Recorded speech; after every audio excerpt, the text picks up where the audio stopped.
Okay, thank you very much. This is big stuff. We appreciate you being here. Late last night and early today, at my direction, the United States Armed Forces conducted an extraordinary military operation in the capital of Venezuela. Overwhelming American military power, air, land, and sea, was used to launch a spectacular assault. And it was an assault like people have not seen since World War II. It was a force against a heavily fortified military fortress in the heart of Caracas to bring outlaw dictator Nicolas Maduro to justice. This was one of the most stunning, effective, and powerful displays of American military might and competence in American history. And if you think about it, we've done some other good ones, like the attack on Soleimani, the attack on al-Baghdadi, and the obliteration and decimation of the Iran nuclear sites just recently in an operation known as Midnight Hammer, all perfectly executed and done. No nation in the world could achieve what America achieved yesterday, or frankly in just a short period of time. All Venezuelan military capacities were rendered powerless as the men and women of our military, working with U.S. law enforcement, successfully captured Maduro in the dead of night. It was dark. The lights of Caracas were largely turned off due to a certain expertise that we have. It was dark and it was deadly. But captured along with his wife, Celia Flores, both of whom now face American justice. Maduro and Flores have been indicted in the Southern District of New York, it's Jay Clayton, for their campaign of deadly narco-terrorism against the United States and its citizens. I want to thank the men and women of our military who achieved such an extraordinary success overnight with breathtaking speed, power, precision, and competence. You rarely see anything like it. You've seen some raids in this country that didn't go so well. They were an embarrassment. If you look back to Afghanistan, or if you look back to the Jimmy Carter days, they were different days. We're a respected country again, maybe like never before. These highly trained warriors, operating in collaboration with U.S. law enforcement, caught them in a very ready position. They were waiting for us. They knew we had many ships out in the sea, just sort of waiting. They knew we were coming. So they were in what's called a ready position. But they were completely overwhelmed and very quickly incapacitated. If you would have seen what I saw last night, you would have been very impressed. I'm not sure that you'll ever get to see it, but it was an incredible thing to see. Not a single American service member was killed, and not a single piece of American equipment was lost. We had many helicopters, many planes, many people involved in that fight. But think of that, not one piece of military equipment was lost, not one service member was, more importantly, killed. The United States military is the strongest and most fearsome military on the planet by far, with capabilities and skills our enemies can scarcely begin to imagine. We have the best equipment anywhere in the world. There's no equipment like what we have, and you see that even if you just look at the boats. You know, we've knocked out 97% of the drugs coming in by sea. 90%. Each boat kills on average 25,000 people. We knocked out 97%. And those drugs mostly come from a place called Venezuela. We're going to run the country until such time as we can do a safe, proper, and judicious transition. So we don't want to be involved with having somebody else get in and we have the same situation that we had for the last long period of years. So we are going to run the country until such time as we can do a safe, proper, and judicious transition. And it has to be judicious because that's what we're all about. We want peace, liberty, and justice for the great people of Venezuela, and that includes many from Venezuela that are now living in the United States and want to go back to their country. It's their homeland. We can't take a chance that somebody else takes over Venezuela that doesn't have the good of the Venezuelan people in mind. We've had decades of that. We're not going to let that happen. We're there now, and what people don't understand, but they understand as I say this, we're there now, but we're going to stay until such time as the proper transition can take place. So we're going to stay until such time as we're going to run it, essentially, until such time as a proper transition can take place. As everyone knows, the oil business in Venezuela has been a bust, a total bust, for a long period of time. They were pumping almost nothing by comparison to what they could have been pumping and what could have taken place. We're going to have our very large United States oil companies, the biggest anywhere in the world, go in, spend billions of dollars, fix the badly broken infrastructure, the oil infrastructure, and start making money for the country. And we are ready to stage a second and much larger attack if we need to do so. So we were prepared to do a second wave if we needed to do so. We actually assumed that a second wave would be necessary, but now it's probably not. The first wave, if you'd like to call it that, the first attack was so successful, we probably don't have to do a second, but we're prepared to do a second wave, a much bigger wave, actually. This was pinpoint, but we have a much bigger wave that probably won't have to do. This partnership of Venezuela with the United States of America, a country that everybody wants to be involved with because of what we were able to do and accomplish, will make the people of Venezuela rich, independent, and safe. And it will also make the many, many people from Venezuela that are living in the United States extremely happy. They suffered. They suffered. So much was taken from them. They're not going to suffer anymore. The illegitimate dictator Maduro was the kingpin of a vast criminal network responsible for trafficking colossal amounts of deadly and illicit drugs into the United States. As alleged in the indictment, he personally oversaw the vicious cartel known as Cartel de las Solas, which flooded our nation with lethal poison responsible for the deaths of countless Americans, many, many Americans. Hundreds of thousands over the years of Americans died because of him. Maduro and his wife will soon face the full might of American justice and stand trial on American soil. Right now they're on a ship they'll be heading to, ultimately, New York, and then a decision will be made, I assume, between New York and Miami or Florida.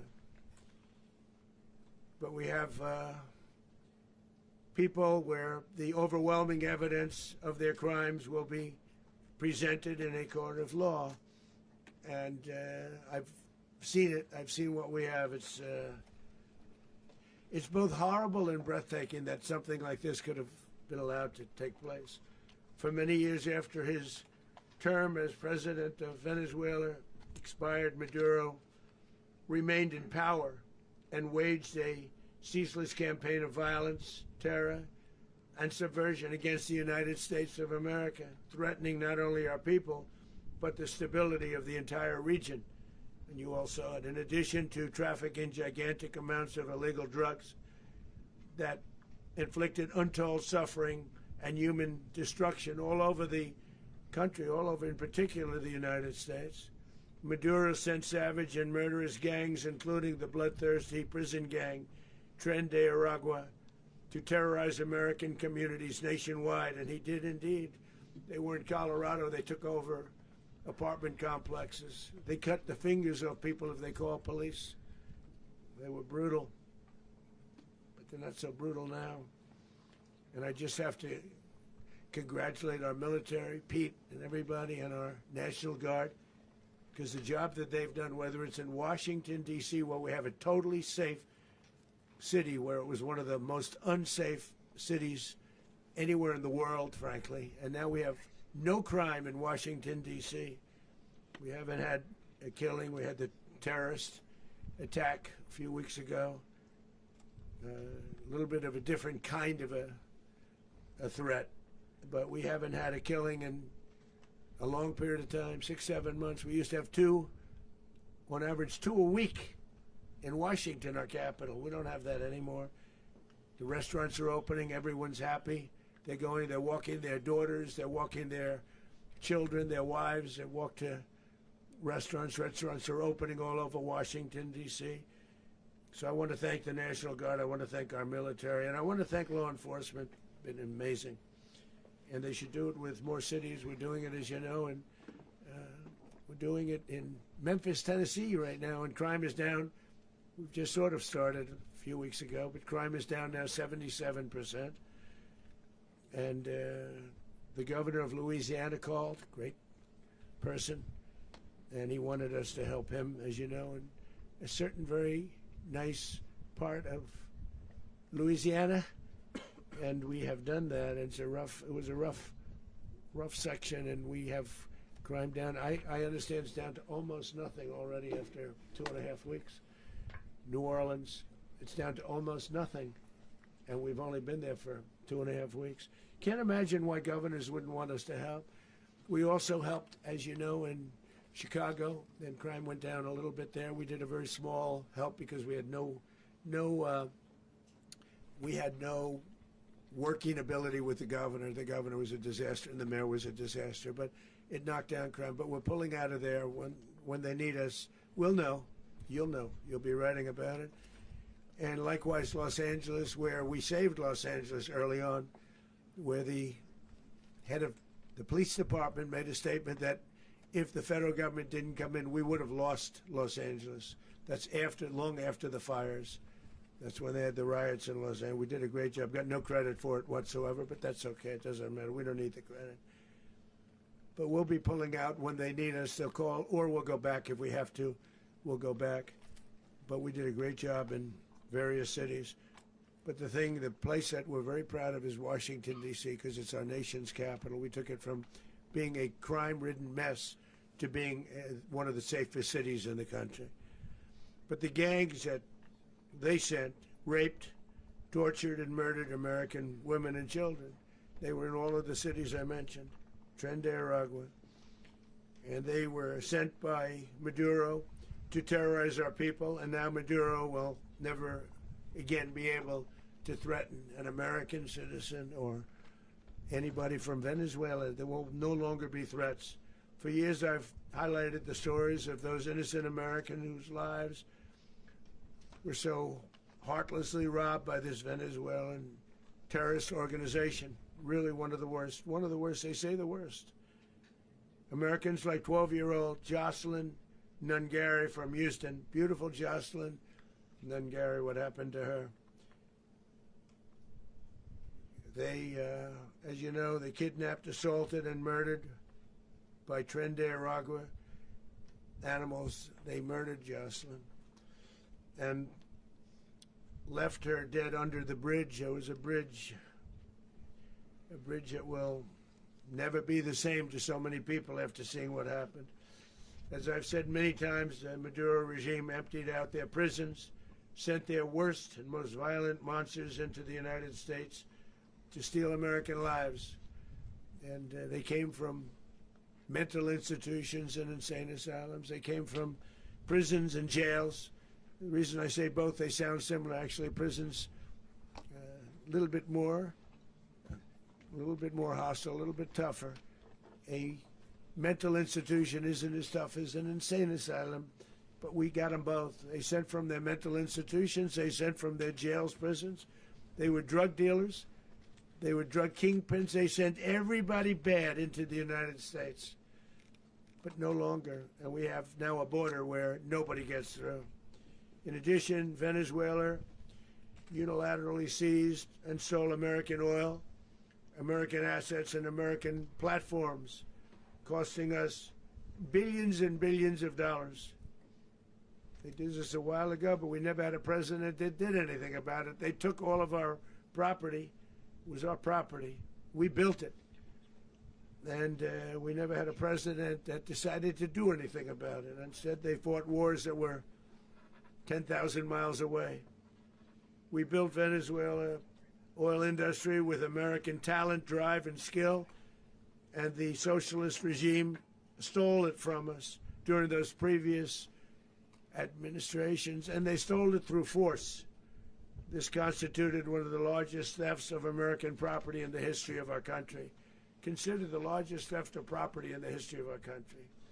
Massive oil infrastructure was taken like we were babies, and we didn't do anything about it. I would have done something about it. America will never allow foreign powers to rob our people or drive us back into and out of our own hemisphere. That's what they did. Furthermore, under the now deposed dictator Maduro, Venezuela was increasingly hosting foreign adversaries in our region and acquiring menacing offensive weapons that could threaten U.S. interests and lives. And they used those weapons last night. Potentially in league with the cartels operating along our border. All of these actions were in gross violation of the core principles of American foreign policy, dating back more than 2 centuries. And not anymore. All the way back, it dated to the Monroe Doctrines. And the Monroe Doctrine is a big deal. But we've superseded it by a lot. By a real lot. They now call it the Monroe Document. I don't know. It's Monroe Doctrine.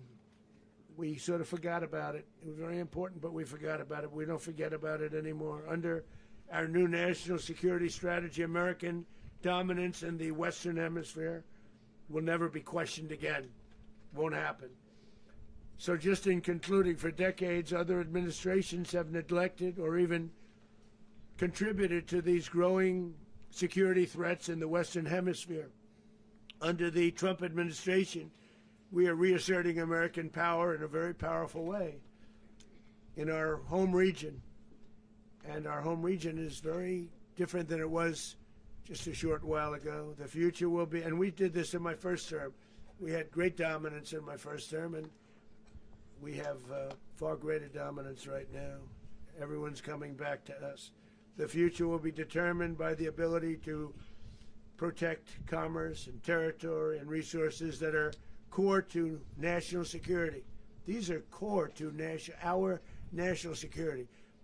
Just like tariffs are, they've made our country rich, and they've made our national security strong, stronger than ever before.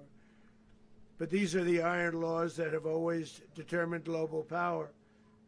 And we're going to keep it that way. We will secure our borders. We will stop the terrorists. We will crash the cartels, and we will defend our citizens against all threats, foreign and domestic. Other presidents may have lacked the courage or whatever to defend America, but I will never allow terrorists and criminals to operate with impunity against the United States. This extremely successful operation should serve as warning to anyone who would threaten American sovereignty or endanger American lives. Very importantly, the embargo on all Venezuelan oil remains in full effect. The American Armada remains poised in position, and the United States retains all military options until United States demands have been fully met and fully satisfied. All political and military figures in Venezuela should understand what happened to Maduro can happen to them, and it will happen to them if they aren't just, fair, even to their people. The dictator and terrorist, Maduro, is finally gone in Venezuela. People are free. They're free again. It's been a long time for them, but they're free. America is a safer nation. This morning, it's a prouder nation this morning because it didn't allow this horrible person and this country that was doing very bad things to us. It didn't allow it to happen. And the Western Hemisphere is right now a much safer place to be. So I want to thank everybody for being here. I want to thank General Raisin Kane. He's a fantastic man. I've worked with a lot of generals. I worked with some I didn't like. I worked with some I didn't respect. I worked with some that just weren't good. But this guy is fantastic. I watched last night one of the most precise attacks on sovereignty. I mean, it was an attack for justice. And I'm very proud of him, and I'm very proud of our Secretary of War, Pete Hegseth, who I'm going to ask to say a few words. Thank you very much. Thank you, Mr. President. Mr. President, can you explain how the U.S. will run Venezuela? Well, thank you, Mr. President. Finally, a commander-in-chief the world respects and the American people deserve. And as the President said, words can barely capture the bravery and the power and the precision of this historic operation. A massive joint military and law enforcement raid flawlessly executed by the greatest Americans our country has to offer. American warriors are second to none, the best in the world and the best of our country. What all of us witnessed last night was sheer guts and grit, gallantry, and glory of the American warrior. I'm simply humbled by such men, and I tip my hat to our chairman, Dan Raisin Kane, and all those Americans who stood watch last night. Our warriors are the elite of America, and again, President Trump has your back. No other country on planet Earth, and it's not even close, could pull this kind of operation off. And no other president has ever shown this kind of leadership, courage, and resolve. The most powerful combination the world has ever seen. As the President said, our adversaries remain on notice. America can project our will anywhere, anytime. The coordination, the stealth, the lethality, the precision, the very long arm of American justice, all on full display in the middle of the night. Nicolas Maduro had his chance, just like Iran had their chance, until they didn't and until he didn't. He effed around, and he found out. President Trump is deadly serious about stopping the flow of gangs and violence to our country. Deadly serious about stopping the flow of drugs and poison to our people. Deadly serious about getting back the oil that was stolen from us. And deadly serious about reestablishing American deterrence and dominance in the Western Hemisphere. This is about the safety, security, freedom, and prosperity of the American people. This is America first. This is peace through strength. And the United States War Department is proud to help deliver it. Welcome to 2026, and under President Trump, America is back. I'd like to welcome now our chairman, Chairman Raisin Kane, to give a few more details about the operation. Mr. Chairman. Thank you, Mr. Secretary. Thank you, Mr. President, and good morning. Last night, on the order of the President of the United States and in support of a request from the Department of Justice, as the President said, the United States military conducted an apprehension mission in Caracas, Venezuela, to bring to justice two indicted persons, Nicolas and Cecilia Maduro. This operation, known as Operation Absolute Resolve, was discreet, precise, and conducted during the darkest hours of January 2nd and was the culmination of months of planning and rehearsal, an operation that, frankly, only the United States military could undertake. What I'd like to do this morning is talk to you through some of the preparation and the details without compromising any of our tactics, techniques, and procedures. There is always a chance that we'll be tasked to do this type of mission again. Our interagency work began months ago and built on decades of experience of integrating complex air, ground, space, and maritime operations. While the past 2 decades have honed the skills of our special operations forces, this particular mission required every component of our joint force, with soldiers, sailors, airmen, Marines, and Guardians working in unison with our intelligence agency partners and law enforcement teammates in an unprecedented operation. We leveraged our unmatched intelligence capabilities and our years of experience in hunting terrorists, and we could not have done this mission without the incredible work by various intelligence agencies, including the CIA, NSA, and NGA. We watched, we waited, we prepared, we remained patient and professional. This mission was meticulously planned, drawing lessons from decades of missions over the last many years, many missions over these last many years. This was an audacious operation that only the United States could do. It required the utmost of precision and integration within our joint force. And the word integration does not explain the sheer complexity of such a mission. An extraction so precise it involved more than 150 aircraft launching across the Western Hemisphere in close coordination, all coming together in time and place to layer effects for a single purpose: to get an interdiction force into downtown Caracas while maintaining the element of tactical surprise. Failure of one component of this well-oiled machine would have endangered the entire mission, and failure is never an option for America's joint force. Those in the air over Caracas last night were willing to give their lives for those on the ground and in the helicopters. Let me talk a little bit about the preparation. After months of work by our intelligence teammates to find Maduro and understand how he moved, where he lived, where he traveled, what he ate, what he wore, what were his pets, in early December, our force was set pending a series of aligned events.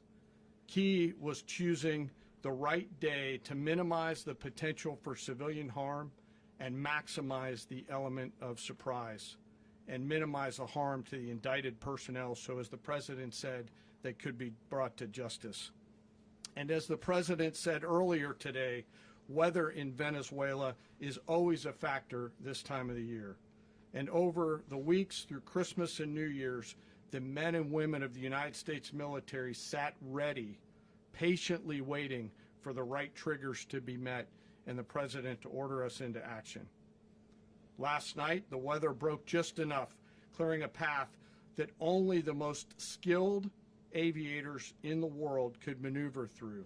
Ocean, mountain, low cloud ceilings, but when tasked with a mission, this organization does not quit. At 10:46 p.m. Eastern Time last night, the President ordered the United States military to move forward with this mission. He said to us, and we appreciate it, Mr. President, good luck and Godspeed. And those words were transmitted to the entire joint force. Over the course of the night, aircraft began launching from 20 different bases on land and sea across the Western Hemisphere. In total, more than 150 aircraft, bombers, fighters, intelligence, reconnaissance, surveillance, rotary wing were in the air last night. Thousands and thousands of hours of experience were airborne. Our youngest crew member was 20, and our oldest crew member was 49, and there's simply no match for American military might. As the night began, the helicopters took off with the extraction force, which included law enforcement officers, and began their flight into Venezuela at 100 feet above the water. As they approached Venezuelan shores, the United States began layering different effects provided by Spacecom, Cybercom, and other members of the interagency to create a pathway. Overhead, those forces were protected by aircraft from the United States Marines, the United States Navy, the United States Air Force, and the Air National Guard. The force included F-22s, F-35s, F-18s, EA-18s, E-2s, B-1 bombers, and other support aircraft, as well as numerous remotely piloted drones. As the force began to approach Caracas, the Joint Air Component began dismantling and disabling the air defense systems in Venezuela, employing weapons to ensure the safe passage of the helicopters into the target area. The goal of our air component is, was, and always will be to protect the helicopters and the ground force and get them to the target and get them home.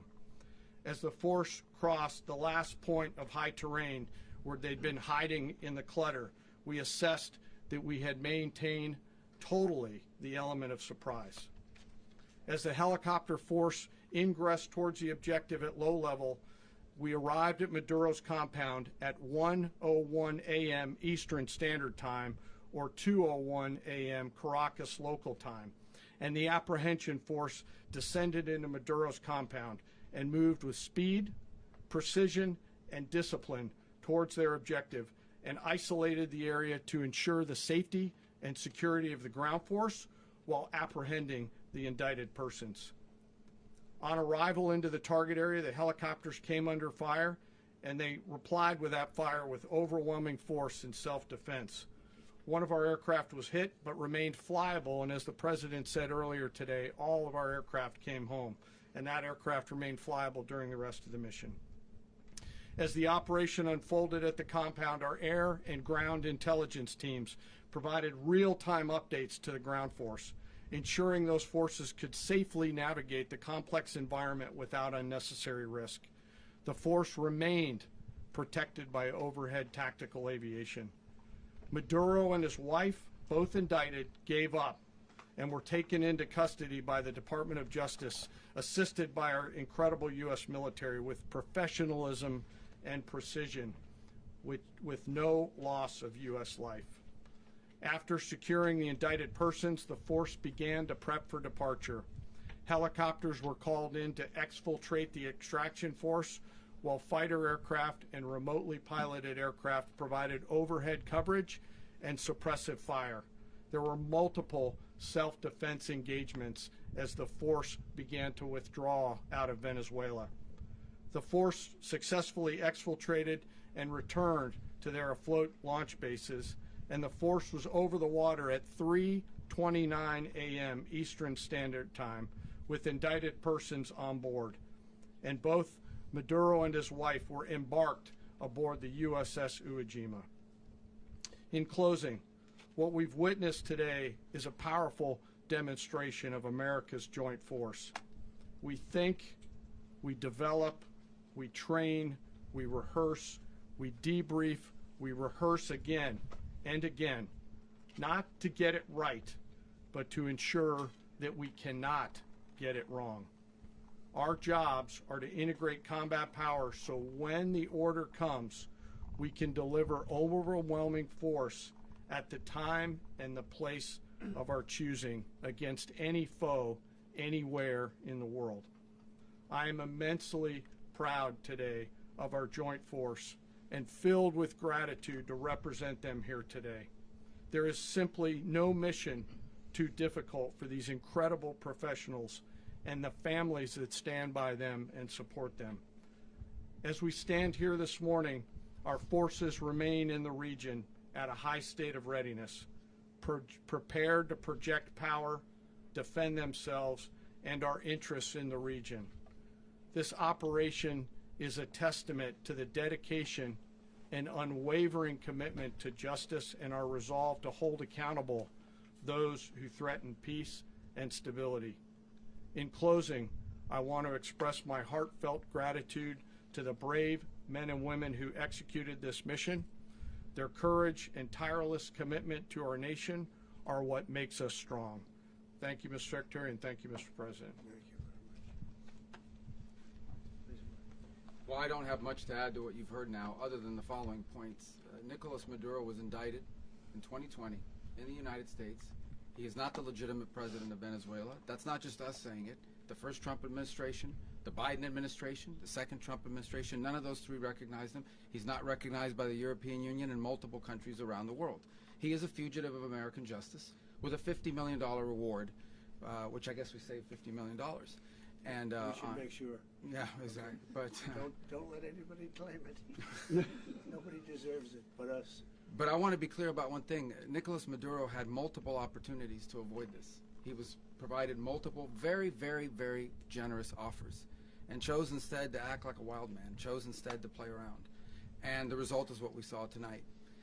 The other message here is the following. You have a guy, like many people around the world, they like to play games. You have a guy who decides he's going to invite Iran into his country, is going to, do the confiscation of American oil companies, is going to flood our country with gang members, is going to take Americans prisoner and try to hold them for hostage and trade them like he was able to do with the Biden administration.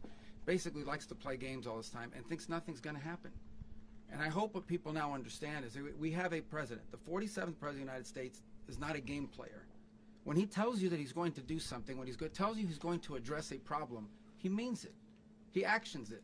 I can tell you, I've watched this process now for 14, 15 years, been around it. Everybody talks. I'm going to do this. I'm going to do that. When I get there, we're going to do this. We're going to take. This is a president of action. Like, I don't understand yet how they haven't figured this out. And now, if you don't know, now you know. Because this is the way it's going to play out. And I think people need to understand that this is not a president that just talks and does letters and press conferences. And, if he says he's serious about something, he means it.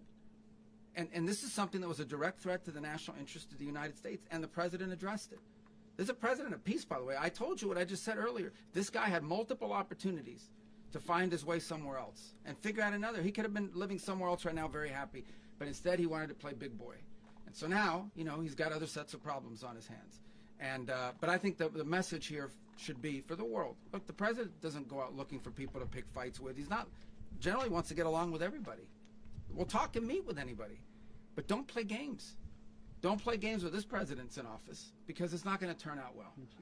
And so I hope that, I guess that lesson was learned last night, and we hope it'll be instructive moving forward. Is that a message for Cuba? Mr. President. Mr. President. Mr. President. Mr. President. You said that the U.S. is going to run Venezuela, so who's in power right now? Well, we're going to be running it with a group, and we're going to make sure it's run properly. We're going to rebuild the oil infrastructure, which will cost billions of dollars. It'll be paid for by the oil companies directly. They will be reimbursed for what they're doing, but it's going to be paid. And we're going to get the oil flowing the way it should be. As you know, it was just a minor flow. It was actually a minor flow for what they have. But we're going to run it properly, and we're going to make sure the people of Venezuela are taken care of. We're going to make sure the people that were forced out of Venezuela by this thug are also taken care of. Mr. President. Mr. President. Mr. President. Mr. President. President, does the U.S. running the country mean that U.S. troops will be on the ground? How will that work? Well, they always say boots on the ground. So we're not afraid of boots on the ground if we have to have. We had boots on the ground last night at a very high level, actually. We're not afraid of it. We don't mind saying it. But we're going to make sure that that country is run properly. We're not doing this in vain. This is a very dangerous attack. This is an attack that could have gone very, very badly. Could have gone very badly. We could have lost a lot of people last night. We could have lost a lot of dignity. We could have lost a lot of equipment. The equipment is less important, but we could have lost a lot. And we're going to make sure that this is proper. We're there now. We're ready to go again if we have to. We're going to run the country right. It's going to be run very judiciously, very fairly. It's going to make a lot of money. We're going to give money to the people. We're going to reimburse people that were taken advantage of. We're going to take care of everybody.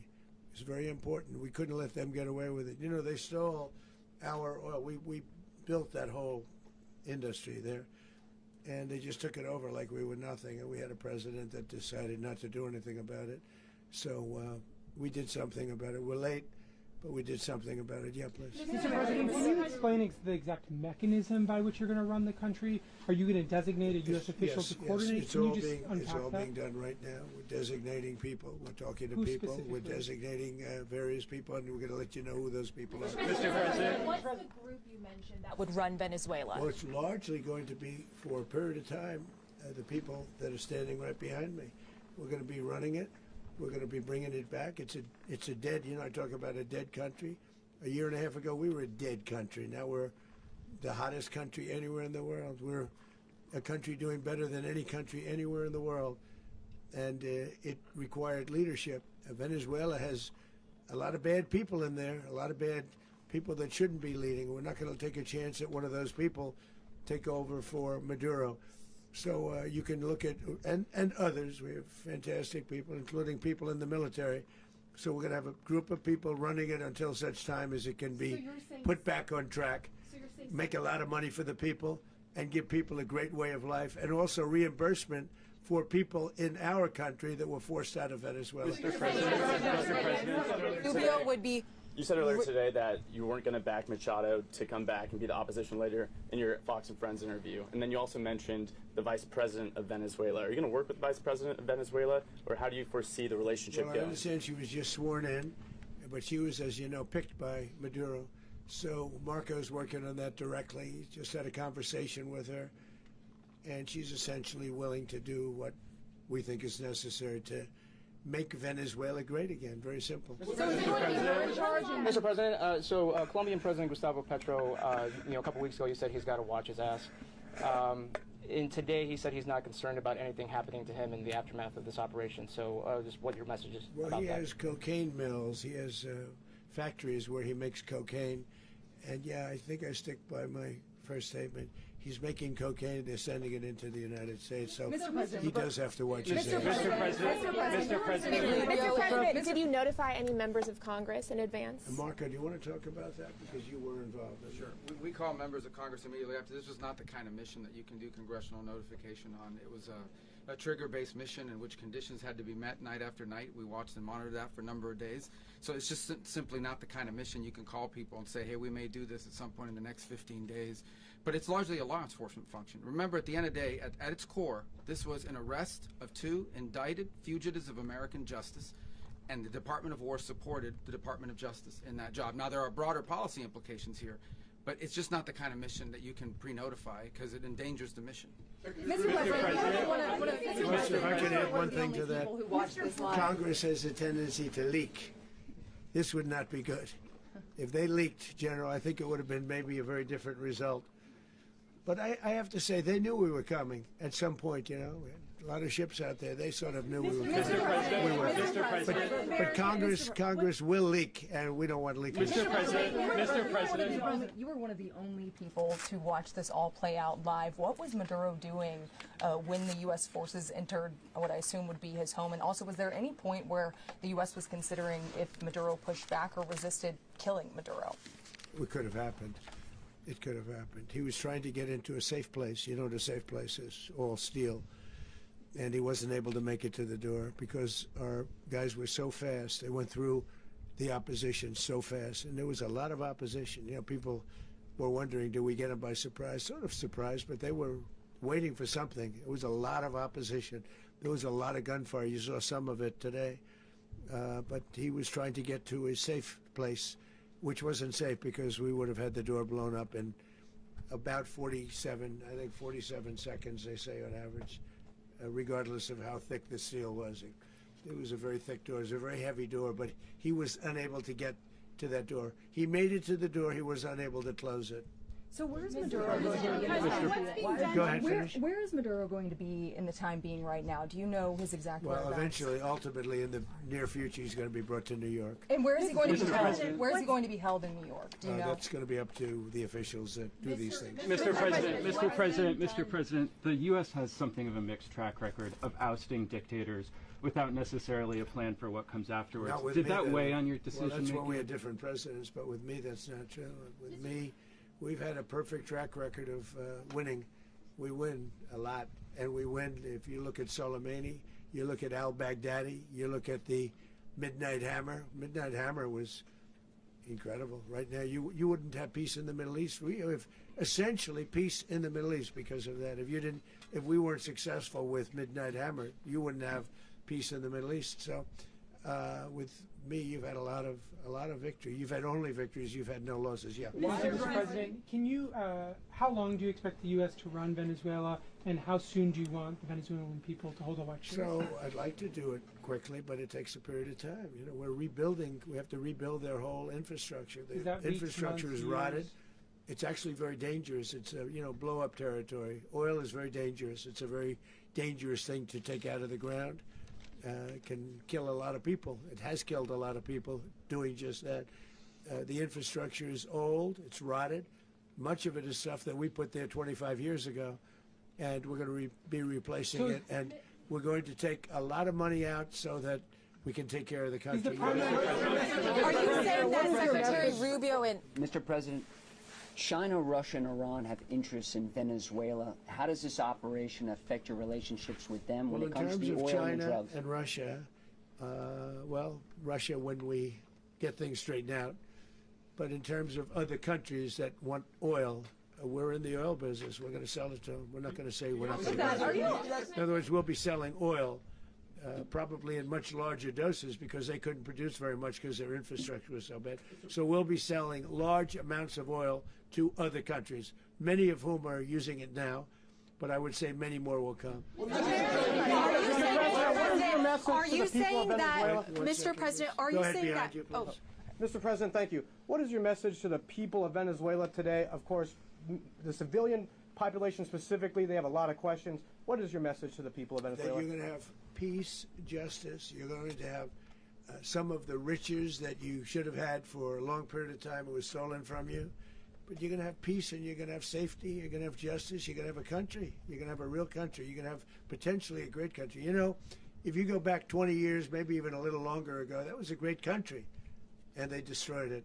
Remember I said that if we lose this election, the United States will be Venezuela on steroids. That's what would have happened. Had we lost the election, the 2024 election, we suffered so badly when you look at the border from 2020. What they did, what Joe Biden administration did to our country should never be forgotten. But if we had to go through another year of that, we would be exactly where Venezuela was in terms of, I used to say, if they win, we're going to be Venezuela on steroids, and that's what would have happened. President, thank you. Are you saying that Secretary Hegseth and Rubio are going to be running Venezuela, and will you be sending in U.S. military troops to provide? They're going to be a team that's working with the people of Venezuela to make sure that we have Venezuela right. Because for us to just leave, who's going to take over? I mean, there is nobody to take over. You have a vice president who's been appointed by Maduro. And right now she's the vice president, and she's, I guess, the president. She was sworn as president just a little while ago. She had a long conversation with Marco, and she said, we'll do whatever you need. I think she was quite gracious, but she really doesn't have a choice. We're going to have this done right. We're not going to just do this with Maduro, then leave like everybody else, leave and say, let it go to hell. If we just left, it has zero chance of ever coming back. We'll run it properly. We'll run it professionally. We'll have the greatest oil companies in the world go in and invest billions and billions of dollars and take out money, use that money in Venezuela. And the biggest beneficiary are going to be the people of Venezuela. And also, I can't stress this strongly enough, the people that got thrown out of Venezuela that are now in the United States, and frankly, some want to stay, and some probably want to go back. Yeah. So, Mr. President, what is being done to protect Americans in the country, and were any of the detained Americans Well, right now they're very last protected night? because nobody's going to mess with us. They're very protected. The people of, and we let them know that you better not touch one of them. Are you concerned that bad elements of the Maduro regime will remain in place? Well, we know who they are. We're on them, and they're acting much differently now than they would have acted 2 days ago. And what can you Okay, say wait, about behind you, please. Mr. President, why is running a country in South America America first? Well, I think it is because we want to surround ourselves with good neighbors. We want to surround ourselves with stability. We want to surround ourselves with energy. We have tremendous energy in that country. It's very important that we protect it. We need that for ourselves. We need that for the world. And we want to make sure we can protect it. Mr. President, on oil? Yes, sir. Please, go ahead. Yeah, is there a message here for Cuba and Diaz-Canel? Well, Cuba's an interesting case. Cuba is, not doing very well right now. That system has not been a very good one for Cuba. The people there have suffered for many, many years. And I think Cuba is going to be something we'll end up talking about because Cuba is a failing nation right now, very badly failing nation. And we want to help the people. It's very similar in the sense that we want to help the people in Cuba, but we want to also help the people that were forced out of Cuba and living in this country. Do you want to say something about that, Marco, please? Well, I mean, I just gave you a statement a few minutes ago about, when the president speaks, you should take him seriously. So suffice it to say, Cuba is a disaster. It's run by incompetent, senile men, and in some cases, not senile, but incompetent nonetheless. It has no economy. It's in total collapse. And by the way, they were, all of the guards that helped protect Maduro, this is well known, their whole spy agency, all that were full of Cubans. I mean, they basically, it's amazing. This poor island took over Venezuela in some cases. One of the biggest problems the Venezuelans have is they have to declare independence from Cuba. They tried to basically colonize it from a security standpoint. So, yeah, look, if I lived in Havana and I was in the government, I'd be concerned, at least a little bit. Are you cutting off the oil flow to Cuba from Venezuela? Well, the president already announced a week ago that anything that's sanctioned, it's sanctioned oil, it's not going to be allowed to get there. So that's an The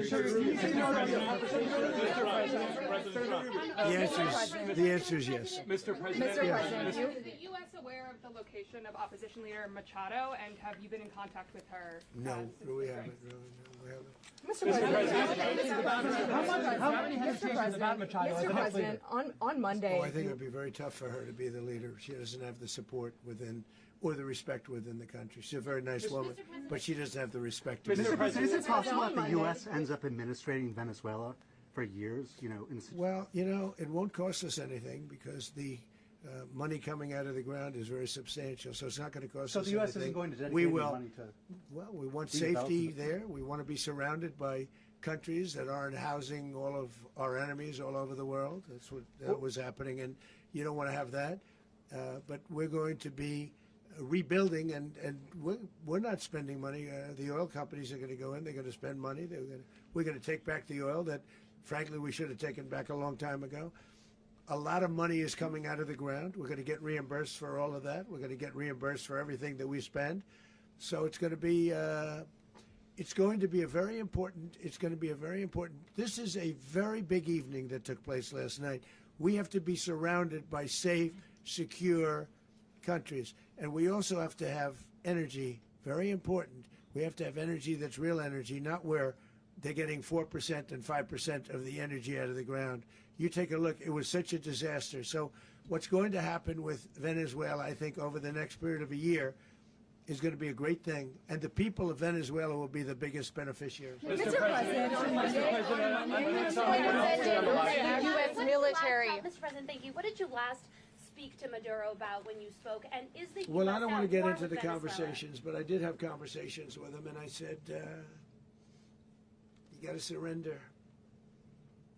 And I actually thought he was pretty close to doing so, but now he wished he did, yeah. Mr. President, can you explain, you said that Maduro is responsible for drug trafficking. You recently pardoned the former president of Honduras who was convicted of many drug trafficking. Can you explain how these two situations are different? And would you ever pardon Maduro? I endorsed, as you know, the winning president, the man who won in Honduras. I endorsed the man who won in Chile. I endorsed the man who won in Argentina. And we are doing very well with that whole group. What the man that I pardoned was, if you could equate it to us, he was treated like the Biden administration treated a man named Trump. That didn't work out too well for them. This was a man who was persecuted very unfairly. He was the head of the country. He was persecuted very unfairly. And there are a number of them. And we felt that it was a very unfair situation that happened to him. He's also a party member of the man who won. So obviously the people liked what I did. And one of the reasons that was done is because of the fact that the party in power felt very strongly that that man was treated very badly. I studied it very quickly, and then I studied it in great detail. I went to a lot of the people standing behind me, and they felt that that man was persecuted and treated very badly. That's why I gave him a pardon. Mr. President, you referenced boots on the ground earlier. Can you just sort of button this up? Do you envision the U.S. military having a presence in Venezuela as the U.S. runs that country? Well, no, we're going to have a presence in Venezuela as it pertains to oil, because we have to have, we're sending our expertise in. So you may need something, not very much. But no, we're going to be taking out a tremendous amount of wealth out of the ground, and that wealth is going to the people of Venezuela and people from outside of Venezuela that used to be in Venezuela. And it goes also to the United States of America in the form of reimbursement for the damages caused us by that country. So I want to thank you all very much. Thank you. Do you have one? Yes, please. You were so nice before. I'm going to give you the final question. Go Thank ahead. you, Mr. Unless it's a bad question, in which case I'll go one word. It's about who? It's about Putin, if you want. About Putin. Well, that's always nice. You had a to talk phone. about Putin. You had a phone call with him on Monday. Did he talk at all about Maduro? Did y'all talk about this? No, we didn't. And We then, never spoke about Maduro. Are you mad at him right now? I mean, there's this I'm not intelligence. thrilled with Putin. I'm not thrilled with Putin. He's killing too many people. There was that intelligence. I thought that would be so. I settled 8 1/4 war. You know what the 1/4 was? Thailand and Cambodia. I did it again. They broke out, and I did it in about 5 hours, and I settled it. I'm giving myself 1/4, so I'm up to now 8 1/4. In other words, I settled the war, but then they broke out. They had a pretty bad breakout over the last 4 days. I got them to go back to peace. So I only give 1/4. I thought the easiest one would be, one of the easier ones would be Russia, Ukraine. It's not. And they both have done some pretty bad things. And look, that's Biden's war. That's not my war. But I want to stop the lives. Did you see where last month, 30,000, it was 27,000 the month before. 30,000, mostly soldiers, were killed this last month. 30,000. I want to stop that. You know, I got NATO to pay 5% instead of the 2% that they weren't paying. They weren't paying 2, now they pay 5. And we send them a lot of munitions, we send them a lot of things, missiles and various other things, a lot. And they pay. The United States is not losing money. We're probably making money on that. It's the last thing I care about. I just want to stop all those people. We're losing 25,000, 30,000 human beings that come from 2 places that are very far away. But if I can stop, because it's something I've been pretty good at doing, deals, I guess. It's all a deal. Life is a big deal. But if I can stop that war and stop 30,000 young people, in addition to the fact that people are being killed in Kiev, people are being killed in other cities throughout, you know, a much smaller number, but they're being killed, viciously killed. So I'm not happy about it. I thought that would be something that would get solved. We have Mr. Witkoff here. I think that we're making progress, but that's a war that should have never happened. If I were president, it would have never happened.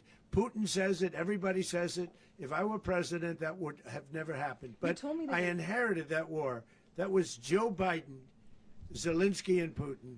I came into the situation, and it's a mess. And I will say this. I watched an operation last night that was so precise, that was so brilliant. I mean, it was incredible.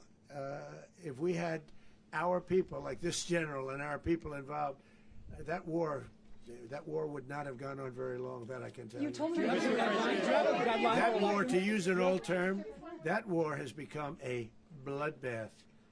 And we want it to get stopped. Thank you very much. Are you concerned a rogue Venezuelan general can take over the country?